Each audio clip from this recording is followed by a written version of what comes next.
when you really strip away everything that you know and love from the equation and you're left alone, that's when truth comes out. That's when you can really uncover what this life is for you. Welcome to Jump Podcast. I'm your host, Traveling Jackie, and I'm here to explore travel, adventure, and lifestyle in ways meant to motivate you to move and get out and see the world. Let this show be a source of travel advice and inspiration, but remember that in the end, it's you who takes the leap. Hey guys, welcome back. I hope that you all had a nice holiday weekend, whether you were traveling or not. I think a lot of us were at home this year, and that's okay. I don't know if you noticed, but that was my voice that you just heard in the snippet up front because we are turning the mic on me today. Actually, we're doing something that we've only done once on this show, but you guys seemed to like it last time, so we're doing it again. We are sharing an interview that I did for another podcast, and this one happens to be from True to the Trail, which is the Oboz podcast. And Oboz is a company that I've been working closely with this year, and we recorded this conversation back in August, I think, and I'm going to play it here for you today because Jump has been growing in listenership over COVID. I know that we have a lot of relatively new listeners out there. So shout out to you guys, especially those of you who've reached out and let me know that you're enjoying the show. I love hearing that. Thank you so much for that. And welcome to you.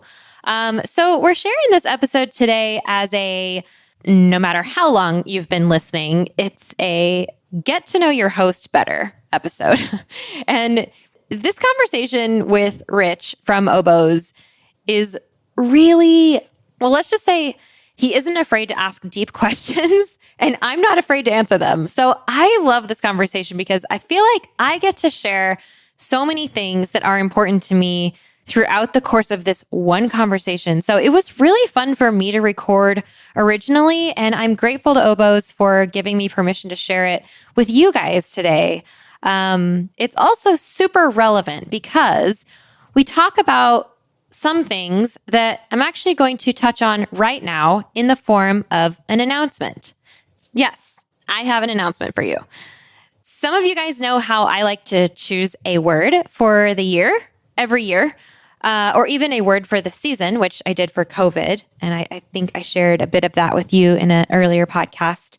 And choosing a word it's proven to be a very helpful tool in guiding me towards my personal goals. The word acts like a beacon, right? We choose it to lead us in a direction that we want to go.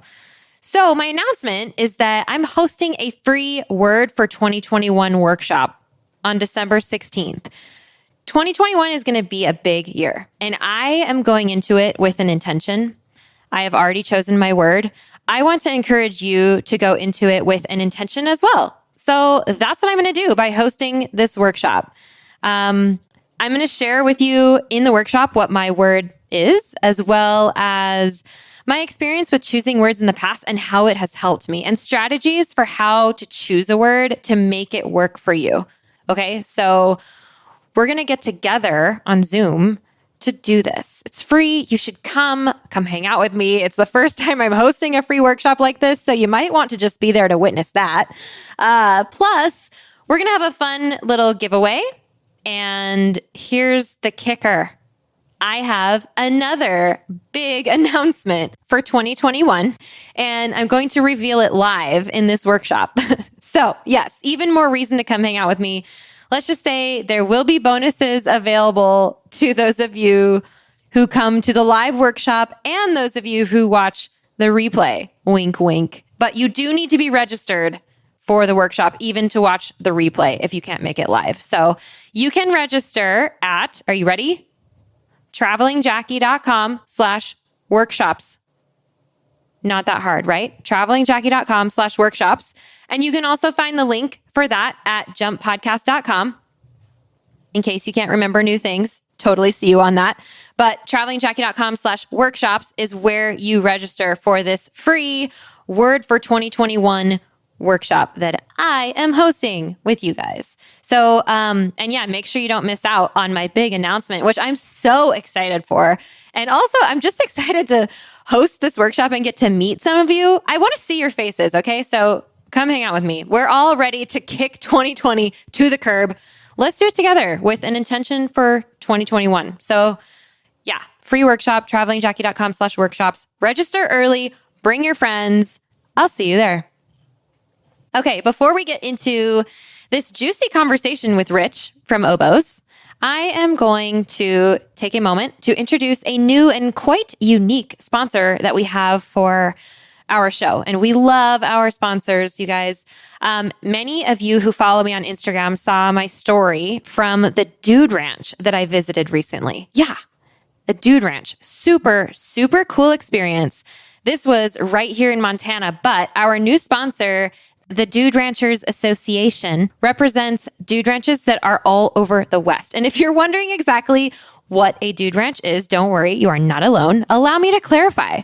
Dude ranches are the original Western vacation. Back in the late 19th century, ranches allowed visitors to escape the crowds of their suburban lives to experience the unique rejuvenation of spirit that ranches had become known for. Ranches quickly became a home away from home as returning guests became lifelong friends with the staff and guests. It's a quality that still exists today as Dude Ranch vacations continue to provide that special brand of Western hospitality that nourishes body and soul. So put all inclusive on top of that, and you will see, like I recently did, that you are in for a treat. So I'm excited to introduce the Dude Ranchers Association as a travel idea for you guys. Jackie tested, Jackie approved. Check out duderanch.org to see what adventures await you there. And we also, of course, love Oboz Footwear, not just for providing us with a pretty sweet conversation for today's show, but for sponsoring our show as well. And here's a super fun fact for you. All of the voices that you'll hear in the Oboz ads on this show are real people who wear Oboz and have stepped up just to help share the love because they love their shoes. Some of them even came through a call that I put out on Instagram looking for help doing this. We're having a lot of fun with that. And here's a bonus that even they did not know before recording is that Oboz is coming through big time by surprising each of them with a pair of shoes. So we can majorly thank Oboz for supporting our show and literally supporting our listeners. We love brands who walk the walk, and Oboz is certainly one of those brands. So check out obozfootwear.com and get yourself a pair of Bozeman's if you don't know where to start. They are my favorite Oboz. Not that I'm in the least bit biased. Okay, well, let's go ahead and start this lovely conversation. Again, you're going to hear the entire audio file of this episode as if you were listening straight to True to the Trail podcast. So you're going to hear their intro music, and you're going to hear Rich talking a little bit before we get into it. And he gives me quite an introduction, which is really nice of him. So here we go. Let's go ahead and get that rolling, and I will see you guys on the flip side. We're so grateful to Osprey Packs for partnering with us and supporting the podcast, so please stay tuned for more about them later on. I have an opportunity for you to join me in real life for some real travel. Here's the latest Jump Adventures update. We are going to Greece for a bike and boat island hopping adventure this May 9th to 16th, 2025, and we still have space left. Check out jumpadventures.com to learn more and book now. We're going to have a yacht all to ourselves with ensuite cabins on board, so you get to sleep in the same bed every night as we start in Athens and make our way west toward the island of Corfu. You'll have your own bike for the week, e-bike if you want one, for cycling the islands as we go, in between meals crafted by our private chef on board, and all the relaxing you want to do on the top deck under the Mediterranean sun. These bike and boat adventures are our most carefree and relaxed trips. All you have to do is say yes and show up, and there's still space. Head over to jumpadventures.com to grab your spot now, and we'll see you there. All right, I'm really pleased today to be joined by Jackie Nurse of Bozeman, Montana, a person that Oboz has done a lot of work with recently and a good friend of our community and certainly of us over at Oboz. And Jackie does a lot of things. She's host of an awesome podcast that we'll talk about for sure. awesome blog. She's a tremendous writer. She has this amazing nomadic traveling past that I think is fascinating that we'll be getting into as well. But I just want to welcome you, Jackie, to the True to the Trail podcast. And thank you so much for joining us. Thank you so much. That was a pretty fun introduction. I liked listening to that. I appreciate that. Thanks. We're going to have a little bit of fun here if we can, for sure. So Jackie, I don't want to jump right into the fact that you're this awesomely experienced traveler and you have all of this inspirational stuff. We're going to talk about that a little bit later, but I just, want to know, what are you doing? You're in Bozeman, you're not traveling the world, like you usually do. What's COVID been doing for you? Oh man. I mean, do we have to talk about the tears or can we talk about, yeah, so many tears. No, it's been rough. I mean, when your whole world, when your entire existence has a foundation built in travel, it makes for a shaky time for sure. But I think, the most important, angle, perspective, pivot, to take right now is to focus on what we can do, right? Instead of what we can't. And so that's been my MO for the past 5 months is, all right, what can I do with this time? And it's only been 5 months since I've been out of the country. It's been 5 months since COVID hit, but it feels like an eternity. But in that time, I've sort of redirected my efforts through having to postpone a couple of trips. I've redirected my efforts to working on some back-end things, a website redesign and getting one of my programs online, which is what I've been wanting to do for years. And COVID sort of served it up on a silver platter and even trained everybody on Zoom for me. And so I was able to put one of my programs online and lead a retreat virtually, which was super interesting and fabulous. And that's kind of what kicked off this whole time for me. And I've just, been at home a lot. I've spent, I think, 2 nights out of the state since March. I just went to Wyoming for the first time, just 4 hours down to Jackson, all the way down to Wyoming. I know. And really been, but you know what? I've come to a place now. I mentioned the tears. There were a lot in the beginning. It was hard. But I've kind of gotten to a place where I have more laughter than tears. So I feel like that's success. Like it's progress, right? But I feel like I'm setting myself up for success for 2021. And that feels really good. And so I've kind of just, taken it in stride once I kind of understood the depth of what this was going to affect my life and my business. And the worst part for me, yes, it's business. Of course, that's hard, but it's also my lifestyle. And so the hardest part for me is that I feel like I'm losing such a big part of myself right now. And that's the worst in all of this.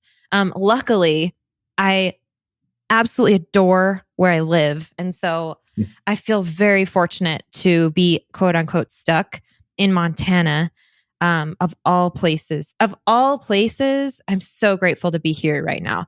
And I've set myself up in the last few years to be here because I was nomadic right before I decided to come back.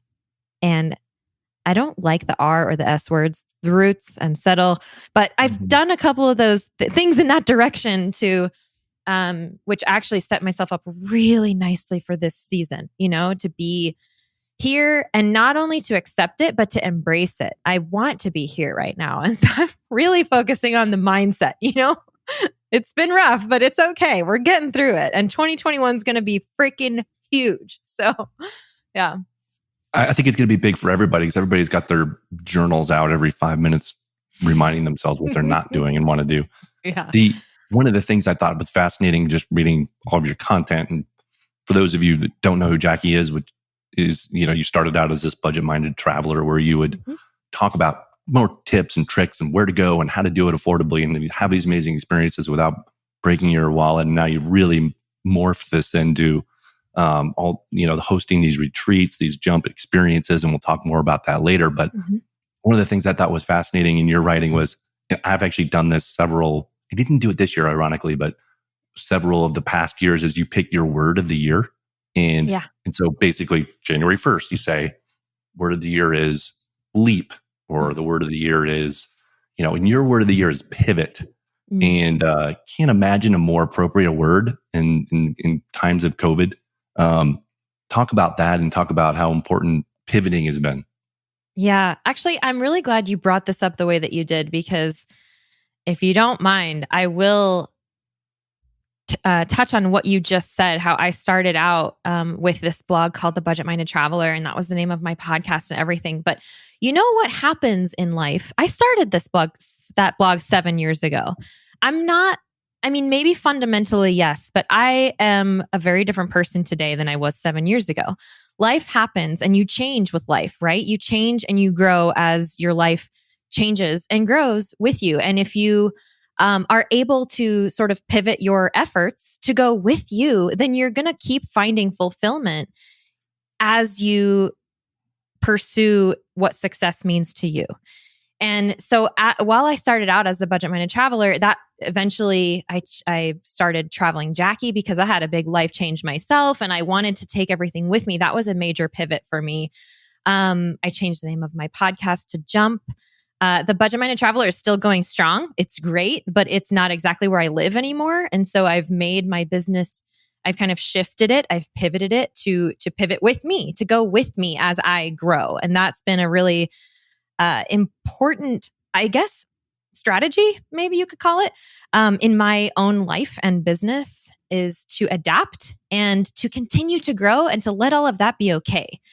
And what happened this year, actually, my word of the year, this is interesting. So pivot was one that I chose for the season, because that is just, for the season of COVID, basically, because the word choosing, talk about something we can do. It's kind of like it is a tool. It's a tool to help get you to where you want to go and to put you in a better mindset, right? And so each year when I do that, the word is like something that encompasses my overall goal for the year, what I want to be moving towards, what I want to do. The past several years, my words have been ramp up, design, which is taking steps deliberately instead of by default. Gotcha. Balance was last year. And this year, my word was actually discernment. I love that. It's such a challenge to me because, it's making good choices, basically. It's what it comes down to, is being able to judge well. And I feel like I'm at a pivotal, if you will, point in my business where it really matters.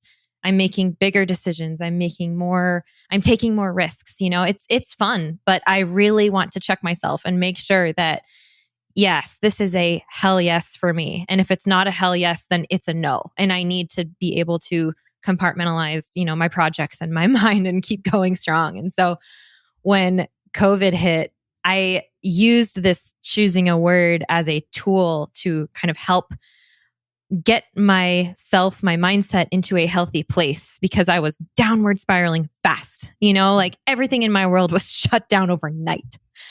And everything I've built for 7 years, all of it, I could see my group trips just kind of going out the window for the year. Like, what was I going to do? Right. And so I used the choosing a word as a tool to sort of course correct and help me stay on the right path. And that word in early March, which a lot of people have used now, and it's not because of me, it's because it's a good word, is pivot.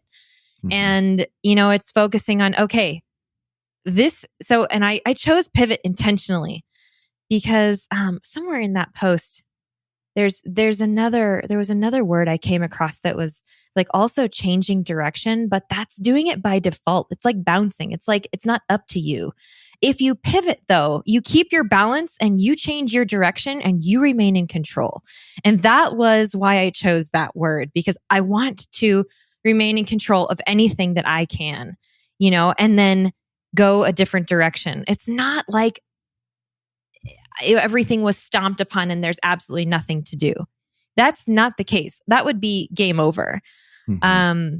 This, and for so many people, what it has been is finding what the new direction is, what that offers, what we can do, and kind of just going around what we thought was going to be, if that makes sense. No, it's interesting. I mean, you think about pivoting in basketball, right? It's a very deliberate Exactly. act. It's not like you're a Exactly. victim to something. You're actually doing it in order to accomplish something. That's why I think that is such a powerful world. So if you think about this new direction, you had, obviously you started with the blog and the Budget Minded Traveler, and you became this expert on sort of finding these trips on the budget. And then you had your traveling Jackie content. And then you literally jump to these jump experiences where all of a sudden you're reaching out to people saying, come with me, come travel with me, and let's discover these great things together. And then obviously COVID hits. So you're not doing these hosted treats anymore, but you are doing an online version of these jump experiences, you call them. And then now they're called these adventure in place retreats, I think is what you refer to them. So talk about how that's been in learning. All of a sudden you no longer have 6 spots you can fill in a trip, maybe, or 8. You have nearly an infinite amount of education you can do online.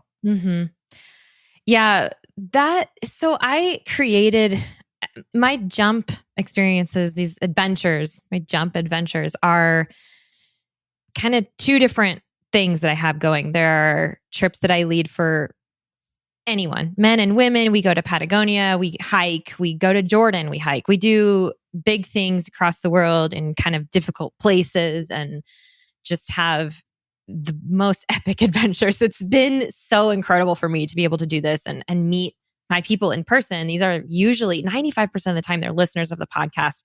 These people come to life when they show up, in these far-flung corners of the planet with me. And then we get to create these relationships and we get to know each other, and it's so freaking rad.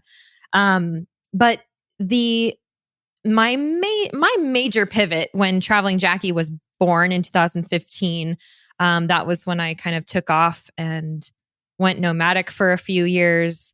And because of that, I had an opportunity to really get to know myself on my own for 3 years on the road. And it was the most incredible thing I think anyone could ever do for themselves. It was the most powerful time I've ever spent in my life, was discovering what I look like when no one else is around, and what do I really stand for, and what do I really believe in, and where am I going to go because I want to, and what do I want to do with my business? I mean, when you really strip away everything that you know and love from the equation and you're left alone, that's when truth comes out. That's when you can really uncover what this life is for you. And I did that for myself, and it was so powerful, and I still do it. I mean, we're never arrived, like it's never an arrival. It's always a journey.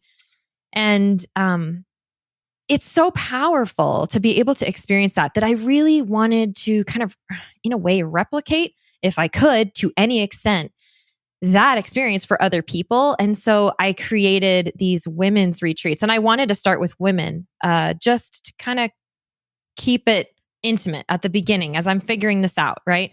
Maybe one day we'll invite the guys to the party too.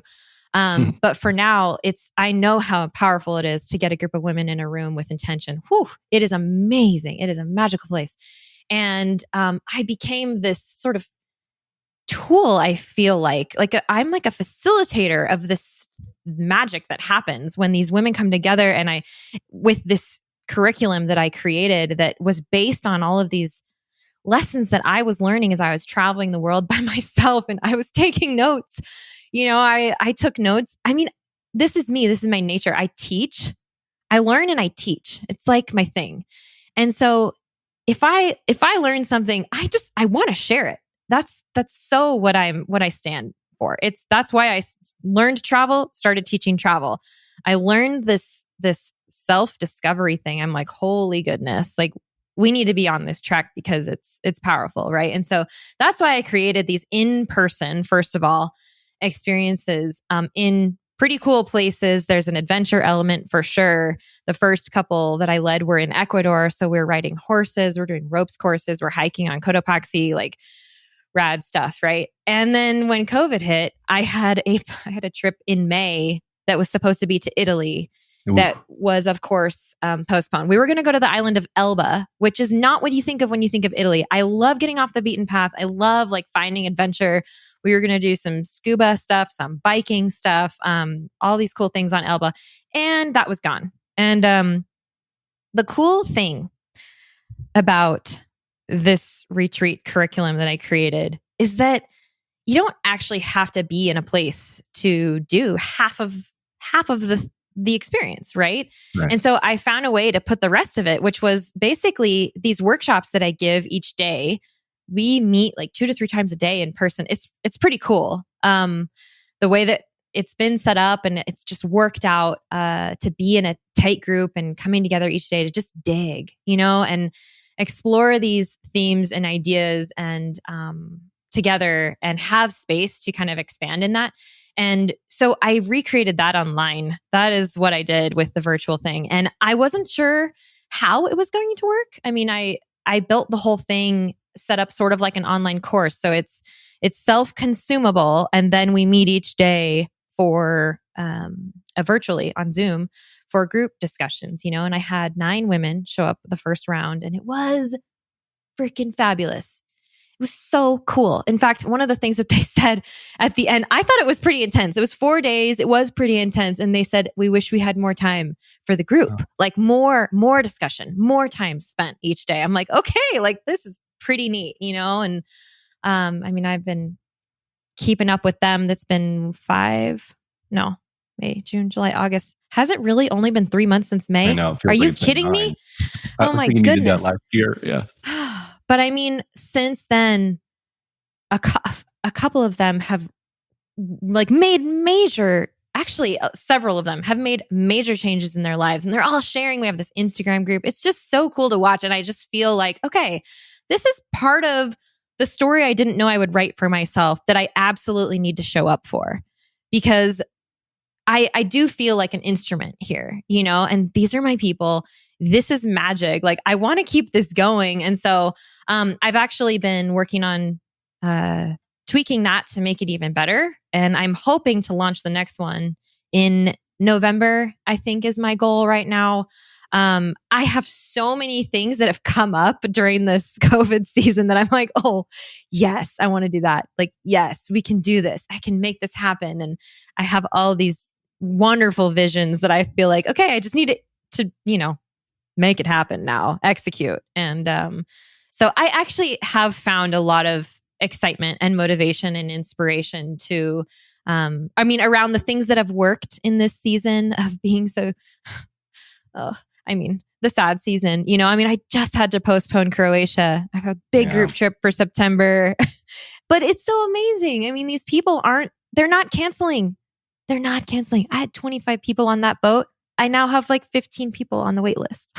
That's awesome. For the same trip. No one's going anywhere. They're all hanging on board. So that's what I mean. Like the people, my community has really shown up right now during this season, and they're excited for what's to come. And I think everybody's sort of ramping up. I feel like we were all kind of going and then we got stopped. We're all being like drawn back like a tide, and then the wave is going to crash and we're all going to be catapulted forward. Like I think that's what's going to happen with 2021 and the great return of travel. At least that's what I hope.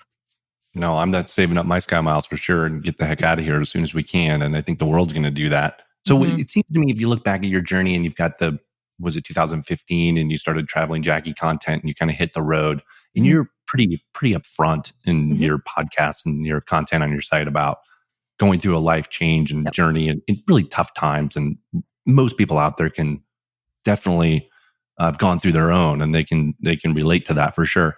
Is it that travel used to always be about the place that you went to, right? It was about seeing the cathedrals and meeting the people, maybe speaking the languages. You're pretty fluent and are efficient in 5 of them, I think you are. But like, is it that you turned that on its head and said, it's actually not about the place I'm going. It's about my personal journey, and sort of the place almost becomes a palette for what I'm doing with my own life?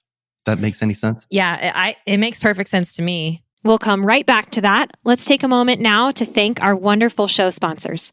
Osprey is the market leader in technical outdoor, travel, and everyday packs. And I've personally used Osprey packs since 2015. My favorites are the Fairview Trek 50 for multi-day hikes, the Cirrus 24 for day hikes, the Transporter Rolling Duffel 60, which is my trusty check luggage for faraway adventures, and of course, the countless packing cubes I use to organize everything that goes in them. We are proud to support each other on the podcast and beyond. We love getting outside, and we want to see more people outdoors. So find out more and join us at osprey.com.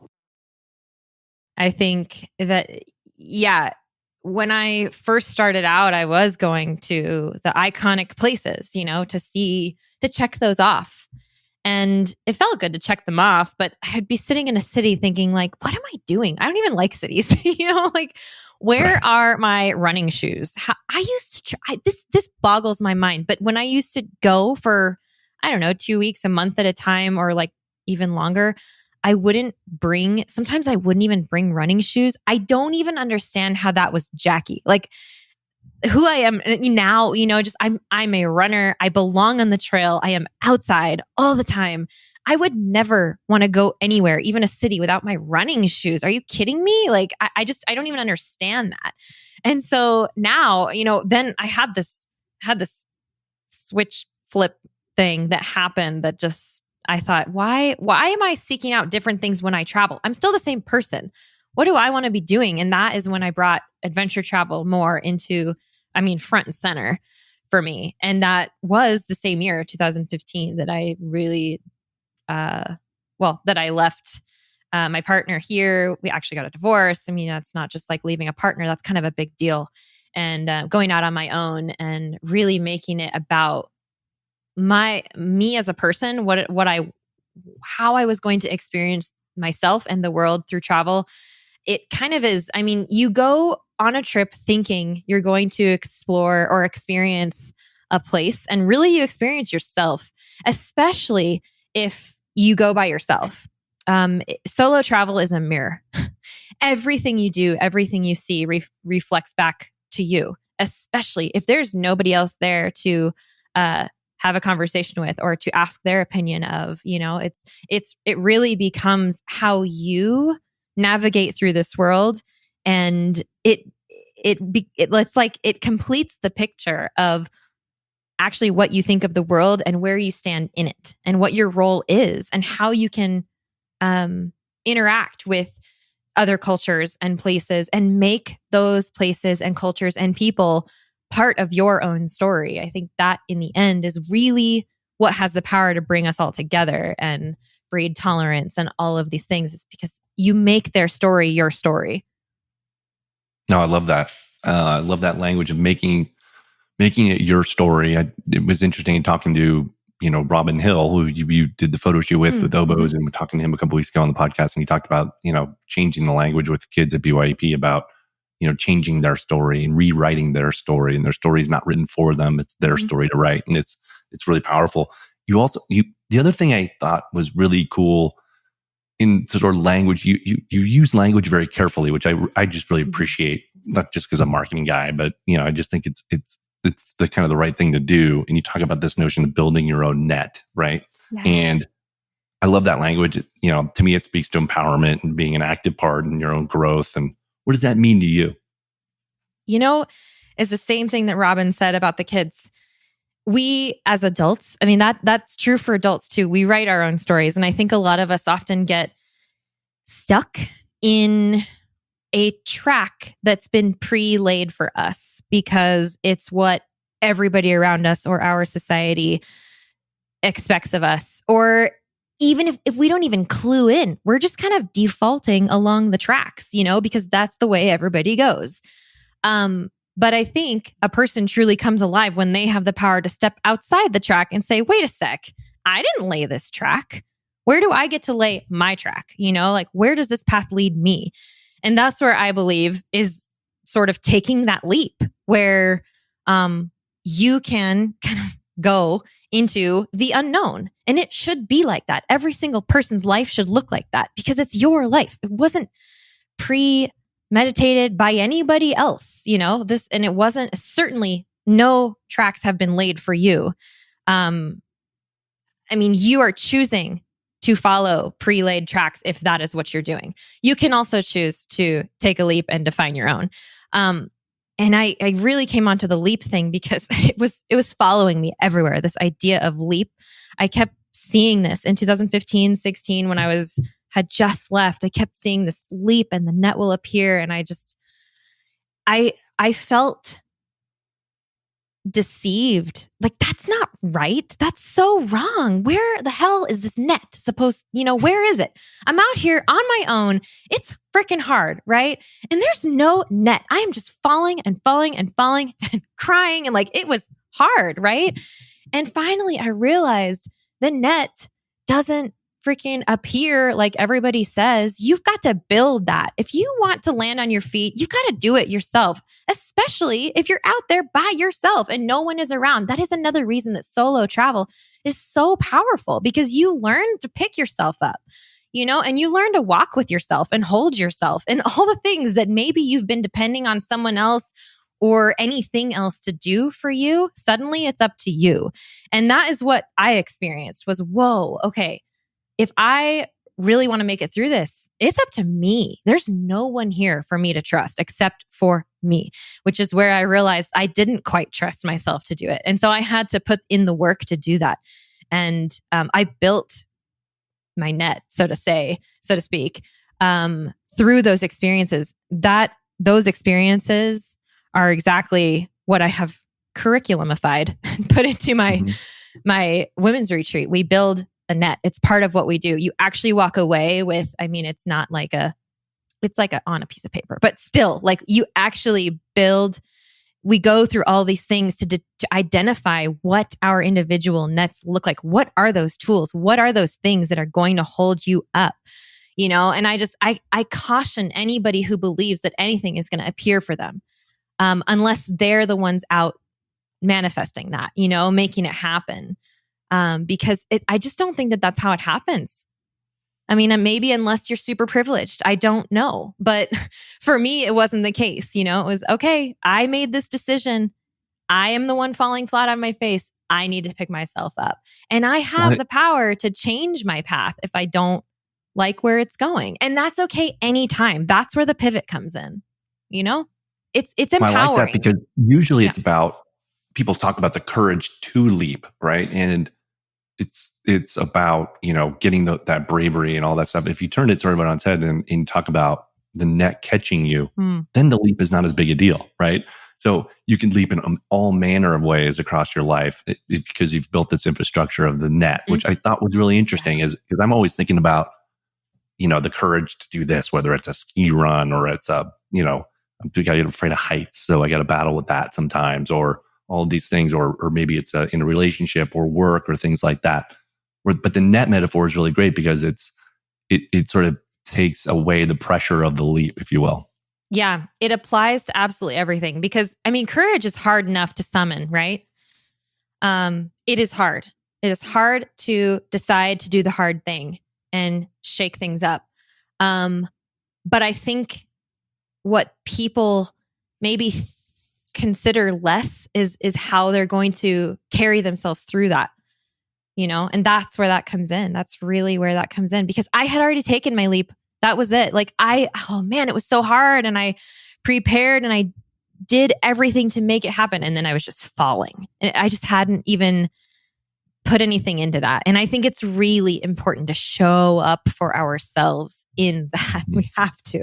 Otherwise, we're just going to keep falling. But once you figure out that you can do it and you can land on your feet, you can apply that to absolutely anything in life. You've done something really hard and you know how you react. You know how to, calm yourself, pick yourself up, set yourself straight, trust the feet that you are standing on your own, no matter what anybody else says, And so it makes changing a job, changing a relationship, moving, anything. It can be big, it can be small. These are the things that get you through. Yeah, it's important. It's about as important thing as you can concentrate on life. Absolutely. You've been, I was going to say fortunate, but that means that you didn't actually play a role in this, but you've gone to some amazing places in the world, obviously. And that's what travel is a big part of your life. And it's your career and all these things. it seems to me, just going through all your content and things like this, there's this, and I don't want to ask you like the top 5 places to go, but you have an affinity for Patagonia, a place that I haven't been yet, which drives me nuts. But Come with me. what is it? But you did this really cool piece with Osprey Packs, the film that's on your site, and I'm sure it's on their YouTube channel on their site as well. But and it's really interesting. And what is it about that place? Oh, that place. I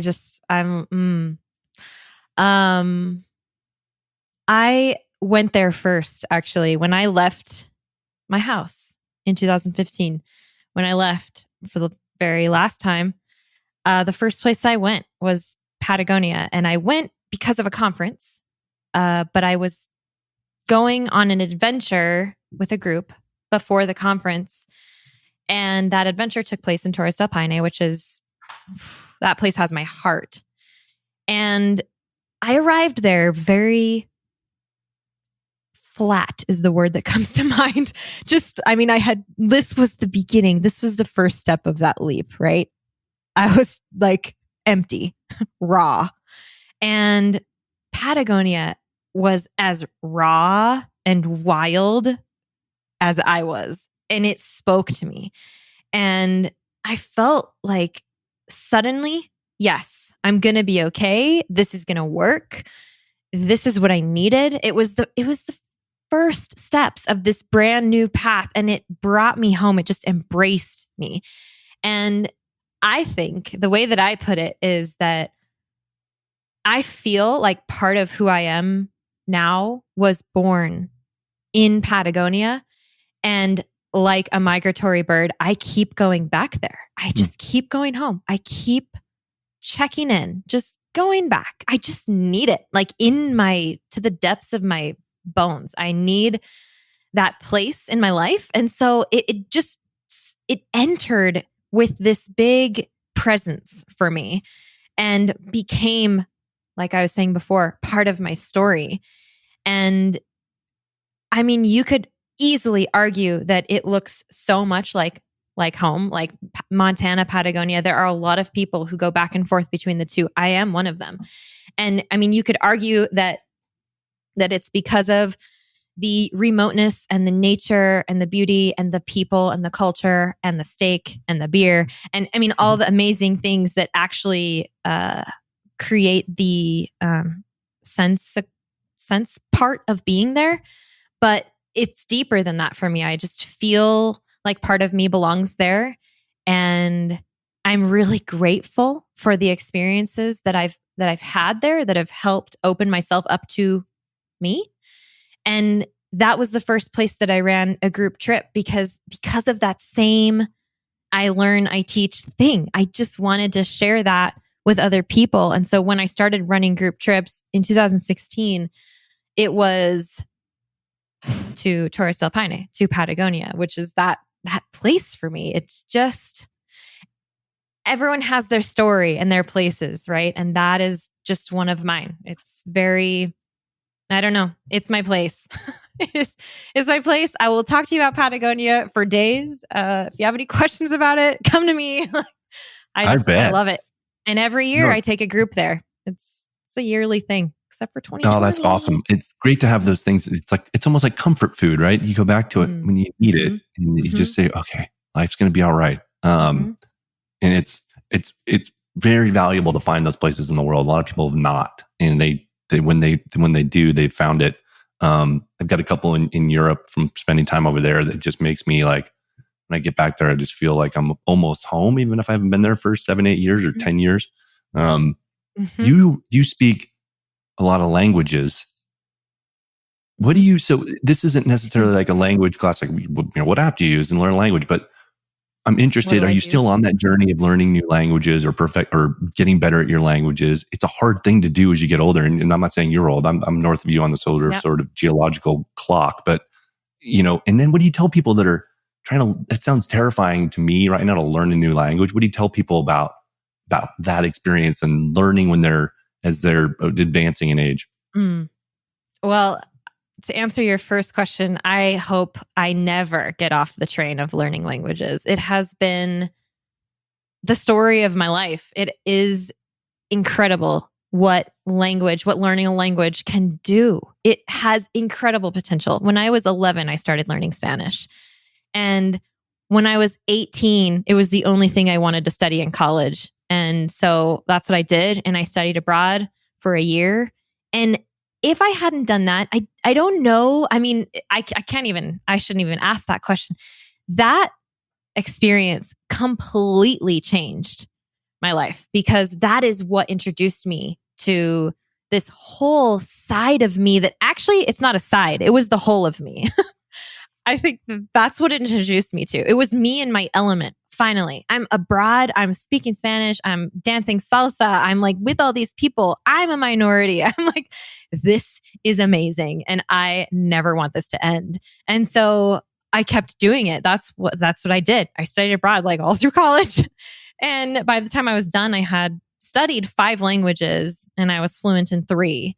Besides English. But as an adult, so this is the cool part. I'm not finished. No. I am not finished. In fact, I cannot wait to do it again. Studying abroad is like my favorite thing I've ever done, like 4 times. I guess that could be rivaled by group trips, but as a solo experience, because I've always done it alone. No, introducing yourself to an entire other culture is, I mean, it's magic. There's an old proverb, a Czech proverb that says, you live a new life for every language you speak. If you speak only one, you live only once. And wow. Yeah, I cool. love this because it's true and I know it because I've done it.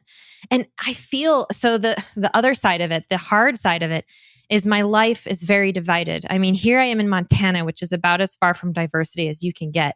And I have all of these parts of me that are yearning to be in other places with other languages, other cultures. And so it is really hard to live a life divided. However, the rewards that come from unlocking a new world and a new life through language are unmatchable. I mean, really. I have friends I wouldn't have because we wouldn't be able to speak with a language barrier. You know, I mean, what is life without being able to really connect with people from another culture? It's like unlocking a code. It really is. Like suddenly you're just in and you can speak with them and you can go about your day and get by and, I mean, be part of something that you would never otherwise be part of. And that's available to us. Why wouldn't we pursue that? And so that's where I'm coming from on that. I love it. I am addicted. I'm obsessed with foreign languages. Right now, my next one that I really, really, really, I'm like on the tipping point and I need to just tip that thing over is with German. I love it. It's definitely. I studied German in high school and college, and it is a very challenging language. It is challenging, but I think that's what I like about it. I mean, all the languages I speak so far are Romance languages, and I have such fun with the ones that are totally different. I dabbled in Croatian last year. I'm like, dude, I could totally do this. And Croatian's really hard, you know, but go there, live there for a little while. I'll totally get it. You know, I mean, with German, I've never actually lived in Germany, but I've been there probably more than any other country, maybe. I mean, it's like all roads lead back to Germany for me. It's right in the middle of Europe. You just always end up there, right? Perfectly located. Yeah. And I have a really good friend there a couple who I keep going back to visit, and a couple different friends in different places. And I'm also a major fanatic of Oktoberfest, but that's a conversation for another day. So I just always end up there, and I need to complete this fluency in German goal. And I mean, I keep thinking about it. It's not even really on a back burner for me. It's there. I think about it often. When can I go and spend a month in Munich and just tip the scale on this German thing? Cause I'm so close. And I've done it not last year. I guess it's 2020 now. So 2 years ago, I went to France. I mean, I was 33? And I went to France for a month and took classes at a language school in a little town on the coast. And I became conversational in French within the month. And I had only had 1 semester of it before that, years ago in college. I graduated college a long time ago. So yeah, I mean, but it's a Romance language. So anything along that vein for me is your Spanish and Italian helped out. And Portuguese. Yeah. So all of that's the worst part is separating those. That's the hardest part for the brain is like, wait, which language does this belong to? Because a lot of them are really similar. Which actually might be a good argument for learning a Germanic or Slavic or some other language other than Romance if you've already got one, just because it'll keep it super clear in the brain. And I mean, I don't confuse German with other languages. It does not sound anything like it. Yeah. No, it's so it's fun. it's a really cool language where Chris Rischke, I hope he listens to this, is German, and his English is like better than mine and yours. But occasionally I'll try to throw some words back at him and see if I can surprise him. But it's a really cool language, and the people are really neat. And like you said, it's in a great location. I was thankful to study abroad there as well. And it was just a really cool time in my life. And you can get everywhere in like 8 hours in the train. I mean, almost everywhere in Europe, which is awesome. And you go to Switzerland, you can speak them all together too. Some parts of it. Yes. Depends which place you go to. I actually got to do that on a bike trip I guess this was also in 2018, but I was on a bike trip through the Swiss Alps, and we weren't really lost, but we were kind of just stopping to look at the map to make sure we were going the right way. And this guy stopped, and we were in the French speaking part of Switzerland at that point.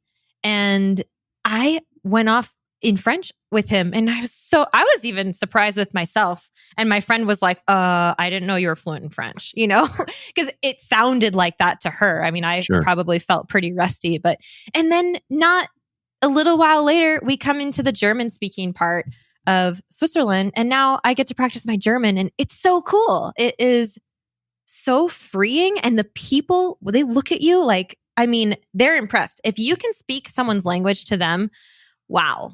They love it. Oh yeah, they love it, and they look at you differently, and they will treat you differently. It's really a way to get in and just have a totally 100% different experience. And I definitely encourage anybody who's listening who wants to study abroad as an adult. All you have to do, it is so easy. All you have to do is go to Google and type in French language schools in France. Boom, you get a whole list of opportunity. Or insert language, whatever. Yeah, exactly. And that's the way to do it, is immersion. I mean, all the programs, all the apps, they're all wonderful because they're all working towards the same goal. Do them all, but ultimately go, because that's the only thing that's actually going to work. Ultimately, you got to get out there and survive with it. And it's scary at first, but people love the effort. And every country I've ever been in, at least, they always appreciate it, and you can get by no problem. Definitely. You'll learn a lot about yourself in the process too. So when is this? So like you talked about your vast travels recently to Wyoming. I'm wondering, have you learned anything about local adventures versus global adventures? Like, I mean, I think, we often say, living in Bozeman, you're like, I'm just really glad I live here because it's a place people want to come. And there's a lot of adventure kind of not necessarily out our door, but really close. Have you learned anything about that? I mean, you do travel around the world looking for these amazing adventures and running these amazing retreats with these amazing people. What's it taught you about local adventures and what that means? I think the biggest thing that I just can't help but notice as a podcaster, as someone who has my own sort of travel community online that I'm in touch with, is just seeing how quote unquote insane people are going, stuck in their homes. Like, it's really rough, right? And it only makes me more grateful that I have been so purposeful about choosing where I live. And I think the lesson is for, in general here, maybe not just for me, but I think people really need to consider what they're making their home life. And if you're not spending the days of your life in the place where you want to be, then maybe you have a leap to take there, because there are so many people who seem to be upset with where they are. And I mean, yeah, there are restrictions imposed upon people like crazy, and they can't help that. And that is where this argument is almost moot, because, there are things that, there are curfews, there are things going on that people can't help. Yeah. But for me, it has just affirmed so much my personal decision to land in Montana. And I'm grateful because for the first time, I mean, in the past, I'd been here sort of because of other people. I followed my brother here. I came for a job, like things happened that kind of landed me here, even though I've always sort of felt ever since the first time I got here that this was, I used to call it my second home. Now it's my home. But because I'm originally from somewhere else, it was my second home for a long time until I made it mine and my own because I knew why I was here. I chose it very deliberately, and the reason I'm here is maybe different from the reason other people are here. And so I think for each person, identifying what it is about their home, city, state, region, that they love, why are they there, and what about that can you celebrate even during a time like COVID? And yeah, it's the remoteness for me. It's the outdoors. It's the mindset of the people. It has been difficult during COVID because it feels, and I know that a lot of other rural, smaller places feel the exact same way. It feels like we're being exploited because people want to come here during COVID and it's really tough because our cases are spiking. But that's happening in so many places all over the country. And really, what it comes down to at the end of the day is people are seeking anything that's going to be positive for their mental health. And I think we need to celebrate that with people. As long as we are taking care of our trails and taking care of our locals and respecting the other people's backyards that we're playing in, I mean, with COVID, everything is different and people are a lot more on edge. But I don't think that people should stop traveling or exploring even their neighbors' backyards right now. I mean, like it's okay. We just have to be careful. We just have to be smart. And I think at the end of the day, we really should know why we are in a place. And hopefully we are making ourselves better because of the choices that we make about where we live, because if you can be happy where you are, then you have such a healthier foundation to exist from. And I think a lot of people are seeing that issue right now. And maybe they're realizing that they're not happy where they are. And it really does make me so grateful that I have chosen to be in a place that speaks to me. And I know that it's not the same for everybody. It can't be. And that's a good thing. We all need to be different, but well, travel seems like it's part escapism for people, right? I mean, I think it's part of leaving what they have in their life in order to see a different life. And I don't think there's anything wrong with that. I think that's part of the adventure of throwing yourself out there in the world. But when you're not able to do that, you're all of a sudden thinking, okay, I've got to figure out how to make that happiness where I am now. And maybe it's temporary. Maybe it's you reinvigorate for the rest of your life where you live. It has been a kind of a fun summer in a weird way because it's I wasn't doing X because it was canceled with COVID. So I did a trip locally that I've never done. And I tried to do several trips this year that I'd never done just in our own backyard. And that sense of local adventure. And maybe it's just sitting outside and chatting with your one friend 10 feet away in your backyard is your adventure for the night. Who cares? It's just kind of getting outside and off the couch. Mm-hmm. Yeah. I mean, it just goes back to doing what we can right now, and for a lot of people, that's introduced a depth of experience in a place that is otherwise familiar to them. And that's pretty cool. The smoke up here has been a little rough lately. Except the smoke the last 10 days or whatever. Yeah. I know. You know what though? To be quite honest, I know we have an influx of California license plates right now, but my mom lives in California and she just had to evacuate her house because of fires. Sad. And all of a sudden I'm like, oh my gosh, you guys come. Like, it's okay. You can come. Like, you're running away. You have a fire. Like, it's just, I don't know. I just had a change of heart, like, what am I to say that this is only my place? Like, we are welcome to share. As long as we take care of where we are, we can share it all. And I think that that's the